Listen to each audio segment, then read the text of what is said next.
آج ہم Brian Tracy کی مشہور کتاب ملین ڈالر ہیبٹس پر ایک گہری نظر ڈال رہے ہیں۔ جی ہاں۔ یہ کتاب اصل میں ان کامیاب لوگوں کی عادات کا آپ کہہ لیں نچوڑ ہے جنہیں اپنا کر زندگی میں کافی مثبت تبدیلیاں لائی جا سکتی ہیں۔ بالکل، اور ٹریسی کا جو بنیادی نقطہ ہے نا وہ یہی ہے کہ ہماری قسمت بڑی حد تک ہماری روزمرہ کی عادتوں سے بنتی ہے۔ اچھا؟ یہ چھوٹی چھوٹی چیزیں جنہیں ہم اکثر نظر انداز کر دیتے ہیں وہی ہماری زندگی کی سمت طے کرتی ہیں۔ تو آج ہم ان عادتوں کے پیچھے کی نفسیات اور وہ جو تفصیلات ہیں انہیں سمجھنے کی کوشش کریں گے۔ جی بالکل، وہی جو کامیابی کی کنجی ہیں۔ ٹھیک ہے، تو آئیے شروع کرتے ہیں۔ کتاب کا آغاز ہی اس خیال سے ہوتا ہے کہ عادتیں وہ ناقابل یقین حد تک طاقتور ہے نا؟ بہت زیادہ۔ یا تو وہ ہماری بہترین دوست بن جاتی ہیں یا پھر بدترین دشمن، کوئی درمیانی راہ نہیں ہے ایسے۔ اور یہ چیز براہ راست ہمارے سیلف کانسیپٹ سے جڑی ہے، یعنی ہم خود کو کیا سمجھتے ہیں۔ ہاں بالکل، خود شناسی جسے کہتے ہیں۔ ٹریسی کے مطابق ہم لاشعوری طور پر اپنی جو خود کی تصویر بنائی ہوتی ہے نا ذہن میں، اچھا۔ اسی کے مطابق عمل کرتے ہیں۔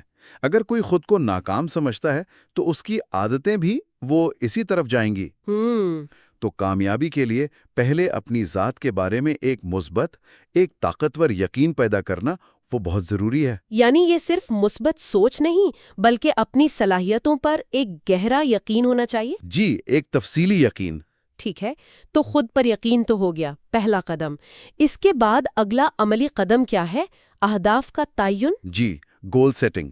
کتاب سمارٹ اہداف پر بہت زور دیتی ہے، یعنی اسپیسیفک، میجربل، اچیویبل، ریلیونٹ اور ٹائم باؤنڈ۔ ہاں، یہ تو سنا ہے، لیکن کیا صرف اہداف سوچ لینا کافی ہے یا اس میں بھی کوئی خاص بات ہے؟ نہیں، ٹریسی کے مطابق اہداف کو لکھنا وہ انتہائی ضروری ہے۔ لکھنا؟ جی، یہ عمل خود آپ دیکھیں تفصیل پر توجہ دینے کی ایک مشق ہے۔ جب آپ اہداف کو اسپیسیفک یعنی بالکل واضح اور میجربل بناتے ہیں تو وہ صرف خواہش نہیں رہتے؟ بالکل، وہ ٹھوس منصوبوں میں بدل جاتے ہیں۔ یہ وضاحت، یہ تفصیل ہی کامیابی کا امکان بڑھاتی ہے۔ صحیح کہا، یہ تو سمجھ میں آتا ہے۔ اور یہ صرف بڑے اہداف کی بات نہیں ہے؟ نہیں، بالکل نہیں۔ یہ روزمرہ کی چھوٹی عادتوں پر بھی لاگو ہوتا ہے، جیسے وقت کا مؤثر استعمال، کام کی عادات۔ ہاں، وہ کتاب میں ایٹ دیٹ فراگ کا ذکر ہے نا؟ جی، کہ دن کا سب سے مشکل یا اہم کام سب سے پہلے کر لو۔ بالکل، یہ بھی تو تفصیل و ترجیح پر توجہ دینے کی ہی بات ہے نا۔ یہ نظم و ضبط ہے۔ اور ظاہر ہے توانائی کے بغیر تو کچھ نہیں ہو سکتا۔ تو صحت کی عادات لازمی ہے۔ باب 5 اسی پر ہے۔ روزانہ ورزش، متوازن غذا، مناسب نیند، یہ وہ تفصیلات ہیں جو ہماری کارکردگی کی بنیاد بنتی ہیں۔ ان کے بغیر باقی سب مشکل ہے۔ اور مالی عادات بھی؟ ہاں، بہت اہم۔ باب 6 میں ٹریسی کم سے کم 10% آمدنی بچانے اور سوچ سمجھ کر خرچ کرنے پر زور دیتے ہیں۔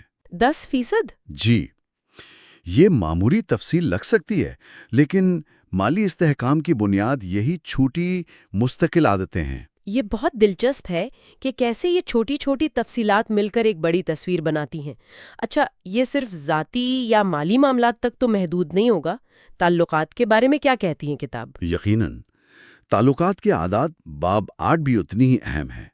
ٹریسی کا ماننا ہے کہ کامیاب تعلقات بھی وہ مخصوص عادات پر مبنی ہوتے ہیں۔ مثلاً؟ جیسے دوسروں کو پوری توجہ سے سننا، ایمانداری، وعدے پورے کرنا۔ یہ وہ باریکیاں ہیں جو اعتماد پیدا کرتی ہیں۔ تعلقات کو بہتر بنانے کے لیے بھی شعوری کوشش اور تفصیل پر دھیان دینا پڑتا ہے۔ بالکل، کسی دوسرے ہدف کی طرح۔ جی۔ اور آخر میں وہ ذاتی ترقی کی عادت، یعنی مسلسل سیکھنا۔ جی، باب 11 یہ زندگی بھر سیکھنے کا رویہ اپنانے کے بارے میں ہے۔ یہ نہیں کہ بس ڈگری مل گئی اور ختم۔ تو کیا صرف کتابیں پڑھنا یا کچھ اور؟ ٹریسی روزانہ کم از کم 1 گھنٹہ اپنے شعبے سے متعلق کچھ نیا پڑھنے یا سیکھنے کا مشورہ دیتے ہیں۔ روزانہ 1 گھنٹہ؟ ہاں، یہ چھوٹی سی روزانہ کی سرمایہ کاری وقت کے ساتھ علم اور مہارت میں بہت بڑا اضافہ کرتی ہے۔ کامیابی کا راز اسی مستقل مزاجی اور تفصیل پر توجہ دینے میں ہے۔ تو اگر ہم ساری بات سمیٹیں تو پیغام یہ ہے کہ کامیابی کوئی اتفاق نہیں ہے؟ بالکل نہیں۔ بلکہ روزانہ کی بنیاد پر جان بوجھ کر اپنائی گئی مثبت عادتوں کا نتیجہ ہے، اور ان سب میں تفصیلات پر توجہ دینا بہت اہم ہے۔ آپ نے بالکل صحیح خلاصہ کیا ہے۔ یہ مسلسل بہتری کا سفر ہے۔ ہر عادت ایک انتخاب ہے، اور ہر انتخاب کے پیچھے تفصیل پر توجہ دینے یا نہ دینے کا فیصلہ ہوتا ہے۔ تو آج کی گفتگو کے اختتام پر سننے والوں کے لیے کیا سوچ ہے؟ ایک سوال ہے، وہ کون سی ایک چھوٹی مخصوص عادت ہے جس کی تفصیلات پر آج سے توجہ مرکوز کر کے وہ اپنی زندگی میں ایک نمایاں مثبت تبدیلی کا آغاز کر سکتے ہیں؟ اس پر غور کرنا شاید یہی پہلا قدم ہو۔